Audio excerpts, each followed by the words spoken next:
Entonces, bueno, ahí tenemos varias opciones. Acá tenemos otro cabrestante. Aquí están separados los dos winches, un cabrestante. Este tiene una mayor cantidad de espías amarradas. Tiene varios rollos ahí donde se pueden enrollar las espías. Y las cabezas de turco son un poquito más chicas que las otras, digamos, del otro cabrestante. ¿Ya? Entonces, estas son las distintas formas de poder, ¿cómo se llama?, amarrar las espías, digamos, y fondear. ¿Ya? Acá tenemos otro cabrestante donde el barbotén ya no está en el sentido vertical, sino que aquí está en el sentido horizontal, pero en el fondo la función es la misma, y esa rueda que ustedes ven ahí es el freno del barbotín, cuando este barbotín, digamos, no queremos que salga más cadena, entonces se aprieta con ese freno que vemos ahí. ¿Ya? Y arriba tenemos otro volante, que es ese volante que permite usar solamente la cabeza de turco, digamos, para poder trabajar con las espías sin necesidad de usar el molinete. Entonces depende de la manera que usted quiera hacer, o conecta el cabrestante o conecta el molinete ese. Acá tenemos el barbotén o barbotín, son los dos nombres que lo identifican. Aquí se puede apreciar mejor el detalle, digamos, en el esquema, donde el barbotén sería el número 2. Ese barbotén es el que tiene el calado, como los engranajes, para que el ancla calce justo, digamos. O sea, el paso de la cadena tiene que ser el mismo paso que tiene el barbotín. Si se usa un barbotín y la cadena tiene un paso distinto, normalmente la cadena o se traba o empieza a pasar por arriba, digamos. Por eso que hay que tener mucho cuidado cuando se cambian cadenas, de que la cadena que le coloquen nuevas tenga el mismo paso, porque si no el barbotín no sirve. Muchas veces también los barbotines con el tiempo se van gastando y a veces hay que repararlos o hay que cambiarlos para que mantengan el paso. Acá tenemos el freno, este es el freno del barbotín, y este freno es el que permite, como ustedes pueden ver ahí, es una pieza circular que gira en un punto, y en el otro punto está la maniobra de apriete, y en el interior se coloca un material antifricción para que con ese material antifricción se pueda, ¿cómo se llama?, sí, ese metal antifricción es el que actúa sobre la balata, y con esto se aprieta, digamos, evita de que la cadena se vaya de un viaje. ¿Ya? Acá a la derecha también se puede apreciar bien eso. Ahí se puede apreciar bien en esta parte. A ver si la puedo marcar aquí. Aquí va instalado, aquí va la balata, ¿no es cierto? Aquí va la balata en este sector. Aquí va la balata con el freno, digamos, y el tornillo. Entonces, a la medida que uno atornilla eso, esto se va apretando hasta que ya el sistema no funciona. ¿Ya?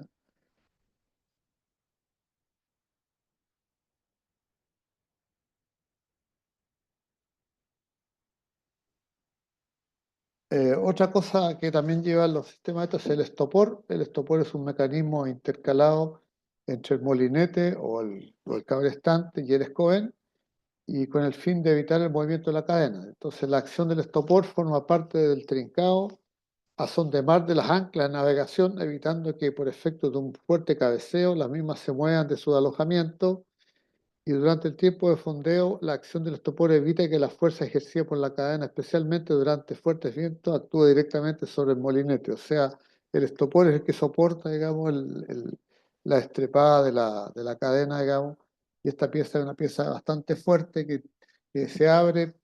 Uno coloca la cadena ahí, lo baja y después le coloca el seguro, y es el que está aguantando la fuerza. Hay distintos tipos de estopores. Ahí le puse dos modelos.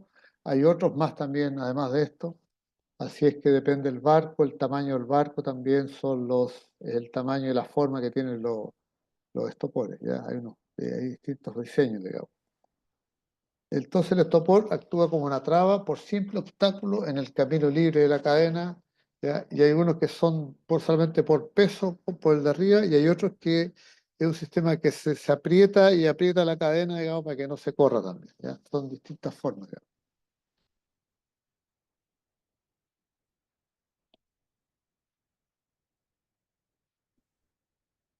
El escobén, el escobén es un orificio que hay en el casco que unido por un tubo une a la cubierta con el costado, ¿no es cierto? Y en el costado que está, y en la salida externa, ahí se trinca el ancla, digamos, y en la salida interna que está en la cubierta, ¿cómo se llama? La cadena entra y se va al cabrestante. Esa es la función del escobén, ¿ya?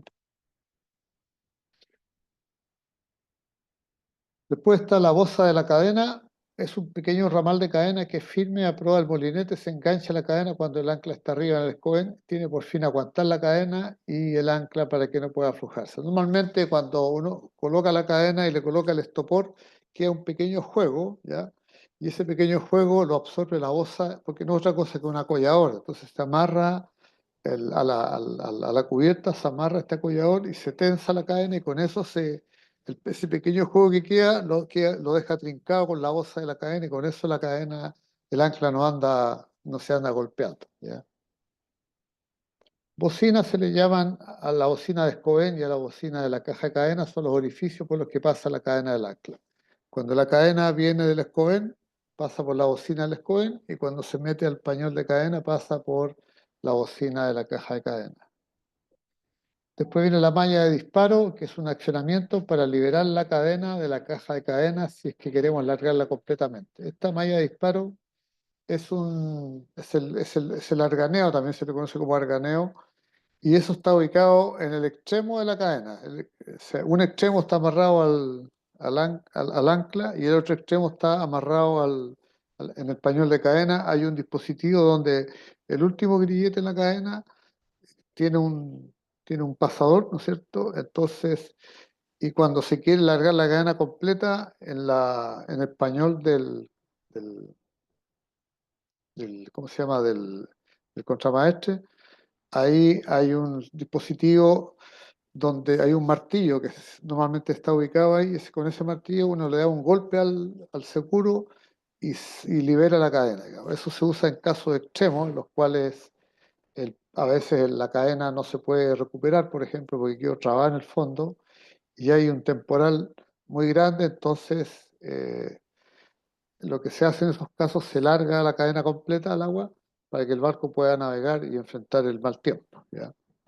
Y después, por supuesto, con ayuda de algún remolcador y de los buzos, de la cadena se recupera y se vuelve a instalar. Generalmente los oficiales de cubierta dejan establecido cuál es el punto donde está la cadena con latitud y longitud para después ubicarlo nuevamente cuando las condiciones de tiempo mejoren, ¿ya?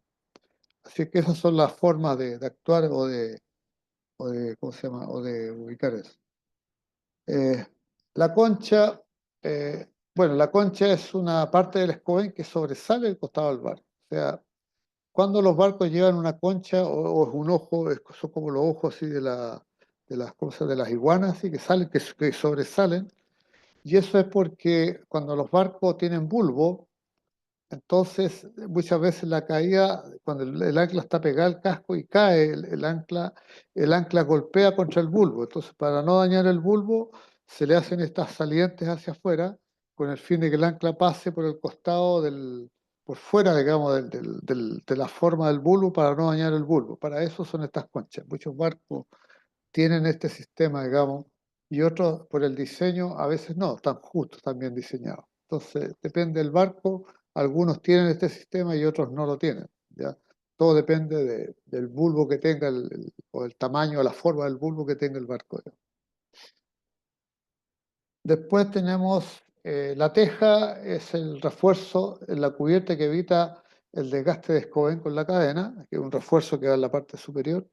Y el nicho se le llama a la hendidura en el casco donde se guarda el ancla. Entonces, dependiendo del barco, algunos traen un calzo especial, cosa que el ancla entra ahí y queda protegido en esa zona, digamos, a eso le llaman nicho. No todos los barcos tienen nicho y los que tienen son más o menos de esta forma, ¿ya? La esperanza es el ancla de respeto, de reserva de un barco. Muchos barcos tienen un ancla de respeto en caso de que una de las anclas se pueda romper o se pueda perder. Entonces hay un ancla de repuesto. Claro que yo en muchos barcos ya no las vi las anclas de repuesto. Antiguamente era usual tener un ancla de repuesto, pero también eso era tener capital inmovilizado, así que lo más probable es que hace harto tiempo ya que no he visto barcos con ancla de repuesto. Pero que se puede llevar, sí se puede llevar, y la forma de estivarla siempre la guardan en algún lugar ahí que no molesten a ninguna cosa, digamos, como en este caso, por ejemplo.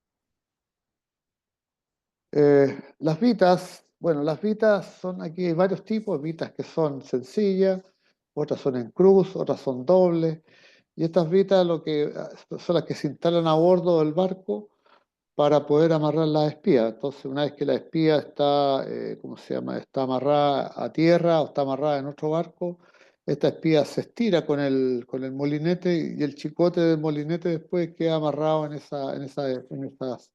esas vitas, digamos, ¿no?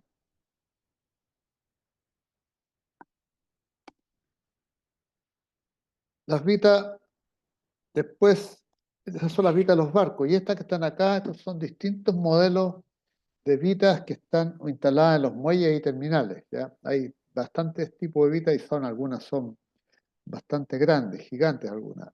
Entonces está la vita tipo cabeza T, la vita tipo cuerno T, vita de riñón, vita de listón, vita simple de un bit, vita de doble bit, vita de pilar, una cabeza T, un diseño japonés, otro diseño de pilar japonés y una vita tricornio.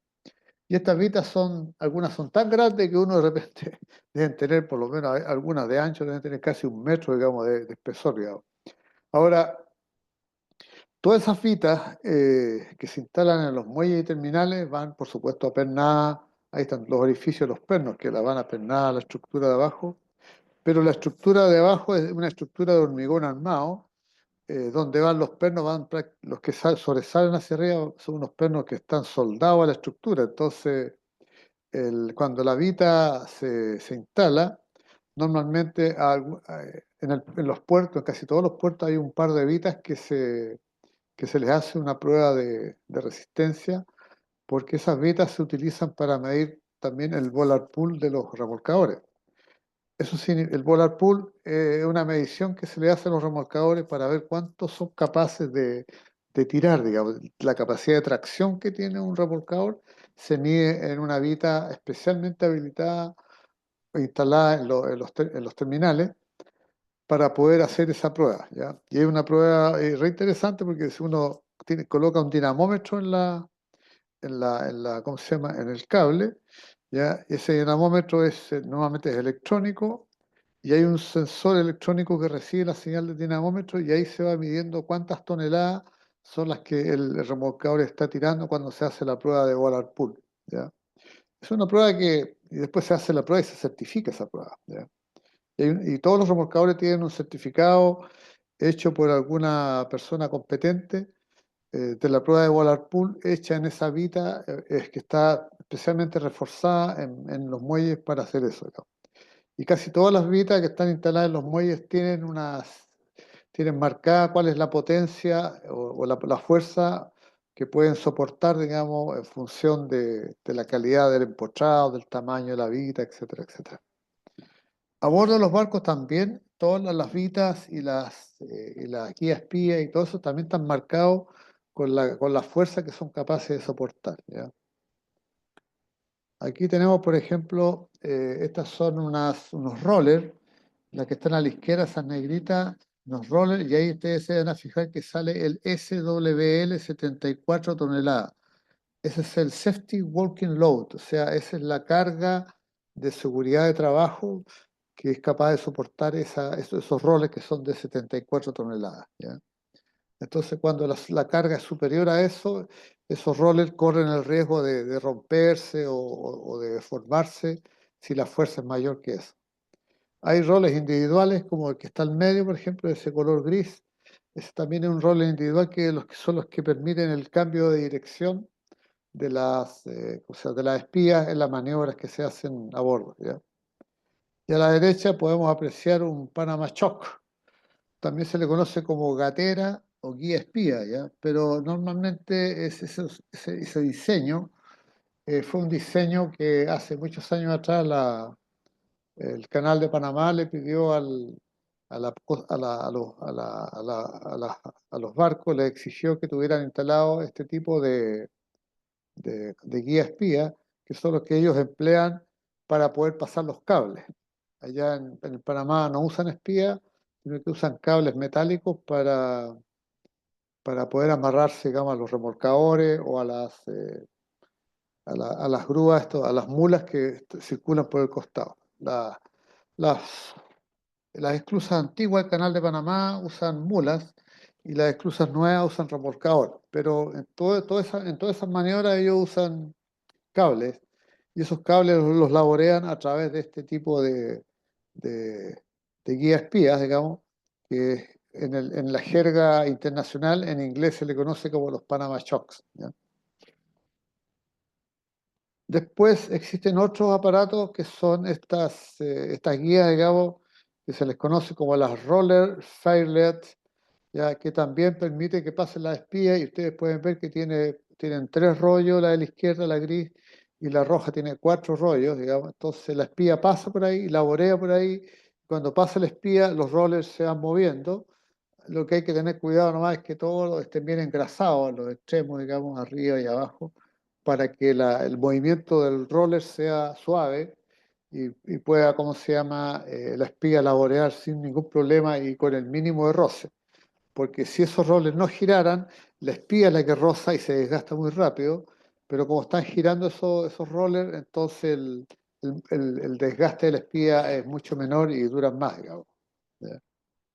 Aquí tenemos espías que están pasadas por la Panama Shock y tenemos espías que están pasadas por la Roller Firelet, ¿ya?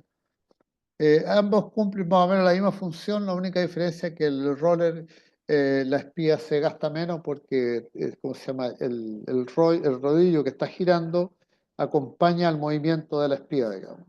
Por supuesto que son equipos de maniobra un poco más costosos que los otros, pero son tan eficientes como esos. Acá tenemos otro roller filer que tiene una abertura arriba, que tiene tres rollitos ese, cuatro rollos tiene, cuatro rollers tiene. ¿Ya? Son para espías más chicas, digamos, más pequeñas, ¿ya? Los diseños de estos aparatos son de los más increíbles. Yo les he mostrado los más típicos, los más usados que yo he visto, pero hay otros que son más complicados o que son para embarcaciones menores también, que tienen unos diseños más bonitos. Incluso hay algunos que son de bronce, otros son de acero inoxidable. Pero estos se usan en los buques mercantes donde se supone que ustedes van a trabajar. Bueno, ¿cómo se amarra un buque a un muelle? Aquí tenemos la forma de que los barcos se amarran. Entonces, ¿cómo se amarra un barco? Entonces, el barco tiene la popa en el lado izquierdo, ahí dice por la popa, ahí dice popa, y aquí dice castillo de proa o roa, digamos, en la parte derecha, ¿ya? Hay muchas expresiones que se usan en base a la normativa OMI, por ejemplo. Aquí abajo tenemos la expresión de eslora total, que es el largo total del barco, la manga, que es el ancho del barco, el centro, que es la parte central del buque, tenemos babor y estribor, tenemos la aleta de babor, la aleta de estribor, la mura de estribor, la mura de babor, ¿ya? Y expresiones, por ejemplo, que cuando usted mira hacia popa o está haciendo hacia popa, se dice por la popa, o se le dice por la proa, o hacia popa o hacia proa. Son distintas expresiones que se utilizan, digamos, para este tipo de cosas, ¿ya? Y lo más importante es que aquí en negrito aparece en la zona de popa, dice el largo de popa, través de popa, sprint de popa. Por el través, digamos, y después tenemos sprint de proa, través de proa y largo de proa, ¿ya? Estas son las 6 espías que normalmente un barco usa para amarrarse a muelle.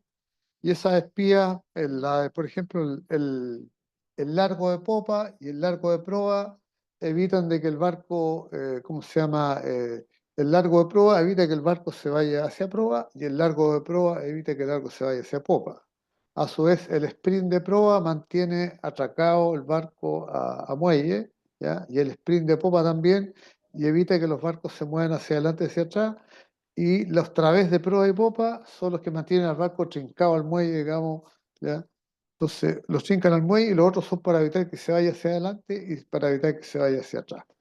Y depende de las condiciones de tiempo, qué sé yo, esa espía puede ser una espía o pueden ser dobles o triples, digamos, dependiendo de la maniobra, pero esas son las tres líneas que se colocan a proa y las tres líneas que se colocan a popa para mantener el buque fijo en un muelle, digamos, durante la maniobra de carga y descarga. Y los buques que más necesitan esto son los buques portacontenedores, porque como los portacontenedores están cargando y descargando, ¿no es cierto? Carga muy rápido, digamos, entonces la grúa gantry, cuando el operador de la grúa gantry va encima del contenedor, ellos tienen unos puntos láser, unas miras láser, donde hacen calzar justo el spread en el contenedor que van a tomar. Entonces, si el barco se mueve a babor o estribor, ellos tienen que empezar a acomodar la grúa y eso los demora un poco. Por eso que ellos tratan de que el barco se amarre bien, quede bien firme, y ahí pueden hacer todas estas operaciones bien rápido, baja, sube, porque con eso ellos logran hacer la maniobra lo más rápido posible. ¿Ya?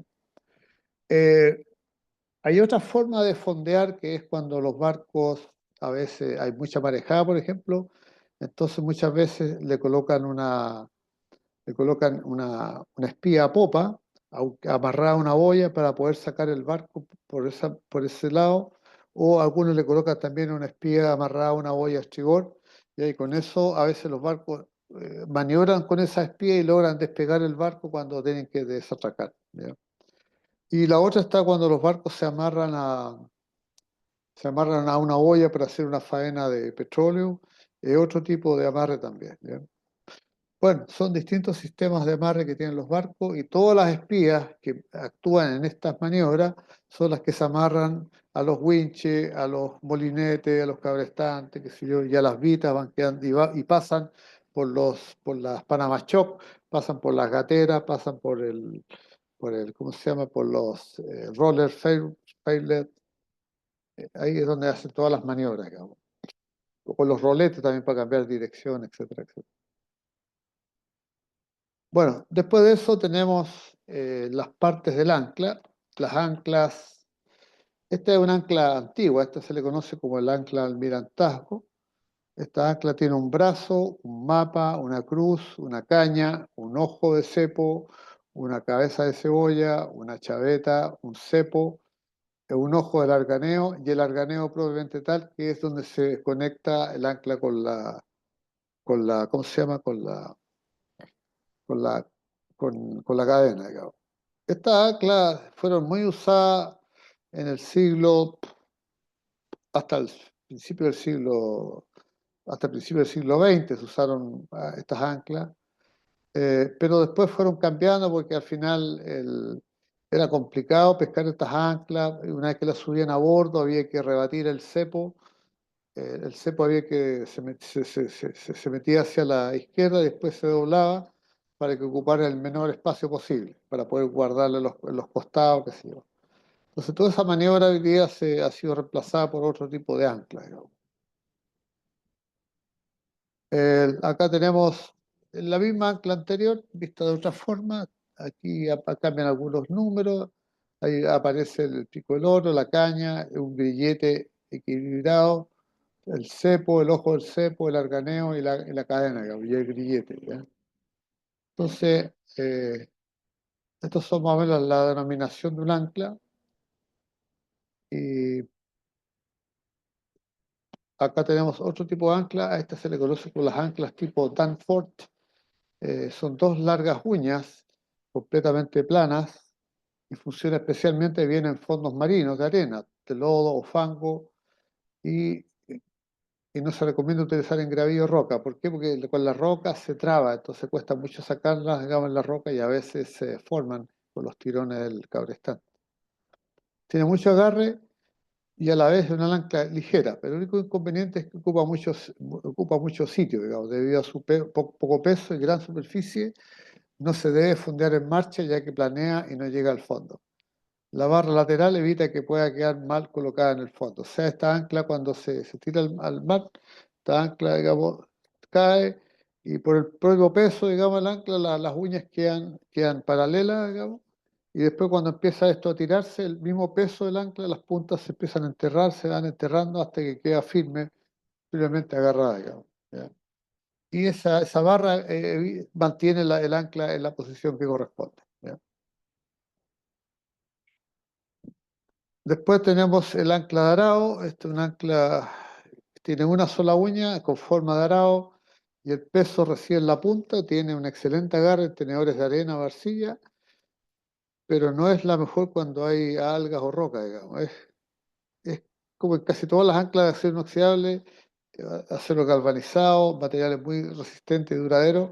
Y estas son anclas que usan algunos yates, embarcaciones menores, qué sé yo. No, los buques grandes no usan estas anclas.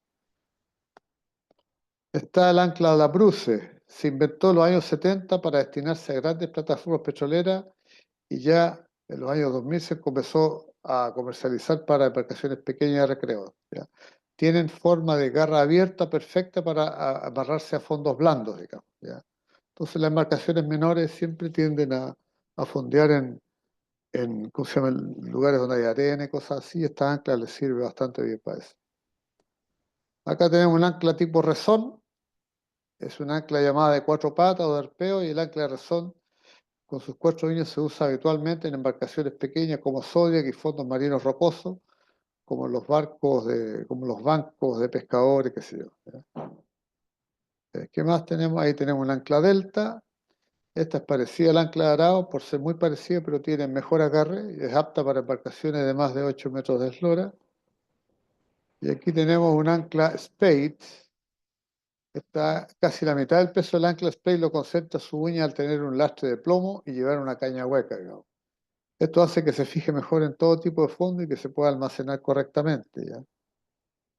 Y después tenemos ya, estas son las anclas tipo Hall. Estas son las que se usan en los buques hoy día. Los buques mercantes se usan este tipo de anclas y son grandes y pesadas, qué sé yo. Y dependiendo del tipo de barco, es el tamaño de esta ancla Hall, ¿ya?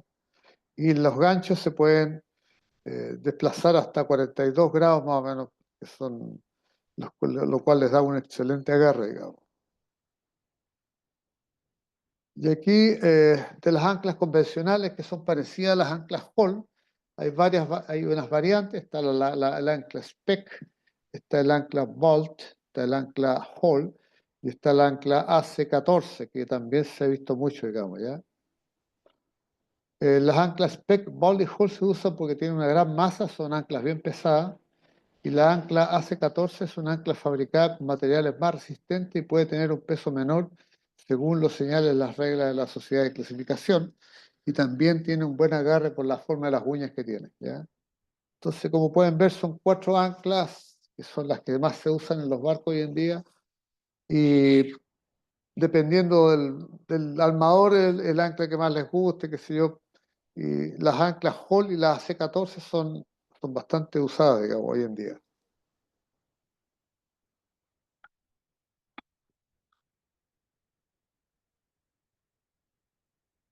Bueno, lo vamos a dejar hasta aquí porque ya estamos en la hora ya, ¿o no? Sí, se nos acabó la hora.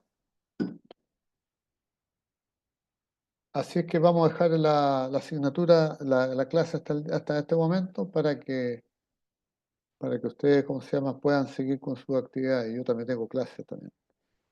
Así que lo dejamos hasta aquí hoy día, ¿les parece? Ya vos, profe. Profe, Vale, Enrique, gracias. Vale, vale. Después yo les mando la presentación ahí, se las mando la subo al SCAF para que la puedan tener, ¿ya?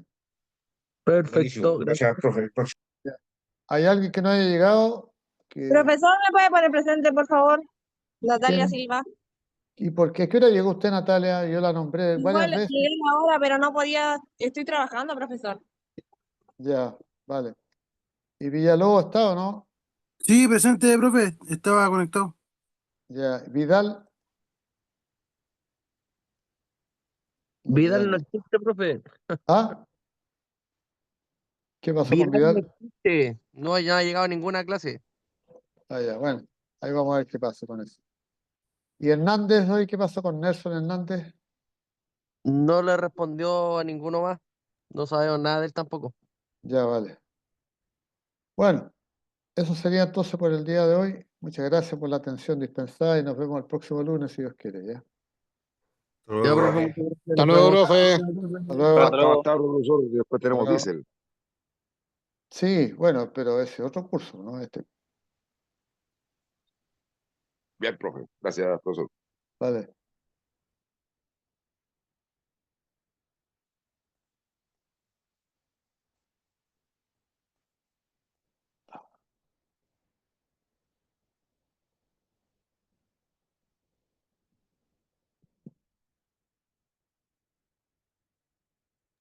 Profe, ¿está ahí todavía? Sí, todavía estoy aquí. Quería saber, profe, si le debía algo porque, no sé, es que estoy medio enredado con algunos ramos, pero no sé si debía algo también saldrá. Nos tendría que revisar su situación. ¿Cuántos ramos tiene conmigo? Tiene varios, parece. Sí, por eso no sé, porque como estoy a distancia estoy medio complicado con eso. ¿Dónde está usted? En Puerto Natales, profe. Ya mándame un correo preguntándolo y yo le reviso su expediente, cómo está y le cuento, ¿ya? ¿A qué correo se le mando? Al mío, po, al vizcarrajaime@ippilotopardo.cl. Está muy largo. ¿Lo puede escribir en el chat, profe? O... Con mi correo está en en la clase 1, ahí están mis datos, mi nombre y mi correo, para que lo busque ahí. Ya, profe, lo voy a buscar ahí en la En la clase plataforma. 1, en la clase 1 está. Bueno, eso sería, nos vemos entonces, hasta luego. Próximo.